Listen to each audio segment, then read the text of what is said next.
नमस्कार। मैं अभय कुमार मिश्रा पटना बिहार से। इसके पहले वीडियो में हम बताए हैं गरुड़ पुराण के तीसरे अध्याय भाग 1 के बारे में। आज हम बात करेंगे गरुड़ पुराण के तीसरे अध्याय भाग 2 के बारे में। तो गरुड़ जी भगवान विष्णु से पूछते हैं कि हे भगवान, नरक यातना जो है कैसे दिया जाता है, जीव कैसे रोता है। तो गरुड़ पुराण के तीसरे अध्याय में इसी का चर्चा है। तो पहला भाग जो है हम बता चुके हैं, दूसरा भाग जो है हम बताने जा रहे हैं। तो यमराज के दूत जो हैं पापी पुरुष को, पाप कर्म करने वाले को, कितने को मस्तक पर मारते हैं, कितने का आंख जो है निकाल लेते हैं, तीक्ष्ण चोंच वाले काक पक्षी तथा मांस लोभी गृह पक्षी भी मारते हैं। कितने परस्पर यह कहते हैं कि पूर्व जन्म में तुमने हमारे धन को भक्षण किया, तुम अब मेरे धन को दो क्योंकि यमलोक में मिले हो, ऐसी प्रार्थना करते हैं। अगर कोई व्यक्ति जो है किसी से उधार ले लिया है, उधार नहीं दिया है, या किसी का धन हड़प लिया है, किसी का चोरी किया है, किसी के साथ छल किया है, बेईमानी किया है, तो वहाँ जीव अगर मिलते हैं, जीवात्मा अगर वहाँ मिलन होता है, तो आपस में ये लोग कहते हैं कि तुमने हमारे साथ ऐसा काम किया है, तो यहाँ हम मिले हैं, यहाँ हमको दे दो। ऐसे नरक में पापी पुरुषों को आपस में विवाद करते हुए उनके मांसखंड को छेदन कर मांगने वाले को देते हैं। जो मांगता है और आपस में विवाद ये लोग करते हैं, तो यमराज के दूत मांगने वाले को लेने वाले का मांस काट करके उसके हाथ में दे देते हैं कि लो। ऐसे यमदूत उनको ताड़ना कर पीछे से खींचकर ताम्रास्त्री घोर नरक में यमराज की उत्कृष्ट आज्ञा से गिराते हैं।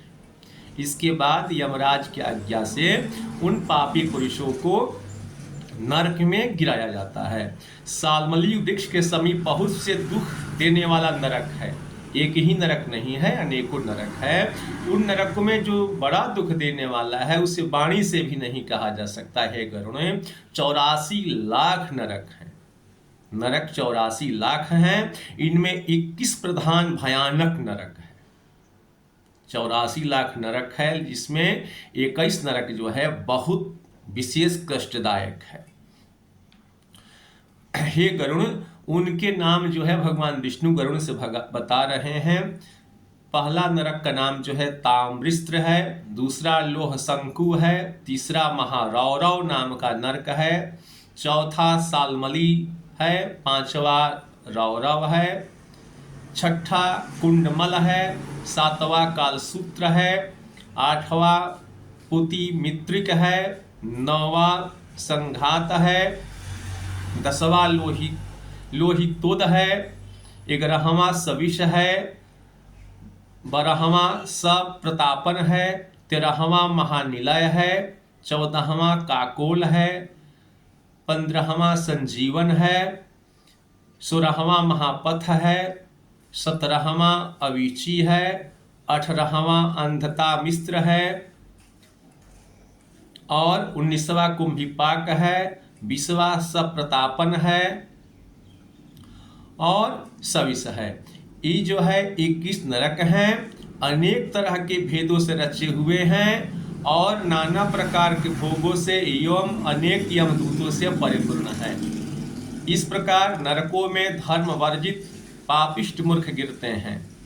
तो ऐसे नरक में जो हैं, धर्म से जो विमुख है, जो भगवान को गाली देता है, ईश्वर को गाली देता है, गुरु ब्राह्मण को गाली देता है, माँ को गाली देता है, बाप को गाली देता है, बड़ों का सम्मान नहीं करता है, ऐसे पापी जो हैं धर्म विमुख हैं, शास्त्र पुराण का जो लोग निंदा करते हैं, धर्म से जो नहीं चलते हैं, ऐसे ही लोगों को गिराने के लिए नरक की रचना हुई है। वहाँ नरकों की वेदना को कल्पप्रंत भोगते हैं। बहुत दिनों तक जो है नरक के कष्टों को भोगते हैं। स्त्री तथा पुरुष परस्पर अधिक विषय सेवन से तामिश्र अंधतामिश्र और रौरवादी नरक की यातना को भोगते हैं। अतः ऋतु दान और विषय वासना में लिप्त नहीं होवे। कोई पुरुष ईश्वर के निमित्त दान को न देकर केवल कुटुंब का भरण पोषण तथा अपने उदर को भरता है, ऐसे पुरुष को नरक में गिराया जाता है। जो सिर्फ अपना पेट भरते हैं, अपने बाल बच्चों का पेट भरते हैं, जो दूसरे गरीब दुखिया लोगों का सहायता नहीं करते हैं, दूसरों को दान नहीं देते हैं, ऐसे लोगों को महाभयंकर नरक में जो है गिराई जाती है। अपनी देह को छोड़ करके परलोक में नरकादि के दुखों को भोगते हैं। जो अनेक प्राणी के वैरभाव करने से शरीर का पोषण किया, वह शरीर का को त्याग कर पाप रूप पाथेय को साथ ले एकाकी जीव नरक में जाता है। अपने शुभ और अशुभ कर्म को लेकर के पापी पुरुष जो है नरक में जाता है। अन्य कोई भी संग नहीं जाता, कोई भी जो है साथ नहीं जाता है। उसका किया हुआ अच्छा बुरा कर्म जो है ही उसका साथ जाता है। ईश्वर को त्याग कर कुटुंब का भरण पोषण किया, इसी देववृत पाप का संचय करने से नरक में जीव भोग भोगता है और दुखी होता है। इसीलिए नरक के दुख को भोगता है। जैसे धन लुट जाने से जीव दुखी होता है, वैसे अधर्म से कुटुंब का भरण पोषण करने वाला पुरुष सब नरक में भोग अंधामिश्र नरक में गिरता है। हे गरुणे, यह जीव मनुष्य लोक के नीचे जितने नरक आदि हैं, उनको अनुक्रम से भोगतंत्र पवित्र हो पुनः यहाँ आता है। नरक में जितने वर्षों का नरक का दंड मिलता है, भोगने के बाद जो है पुनः जीव को जो है यहीं भेजा जाता है, जो अनेकों जोनी में। अर्थात नरक की यातना भोगकर पापक्षीण हो जाने से जीव मनुष्यता को प्राप्त होता है। इसके बाद जो है मनुष्य जीवन की प्राप्ति होती है। एकः प्रबंधते ध्यान्तम हित्वेकम स्व कलेवरम कुशलेतरः पार्श्वे भूत द्रुहण यद्धृतम।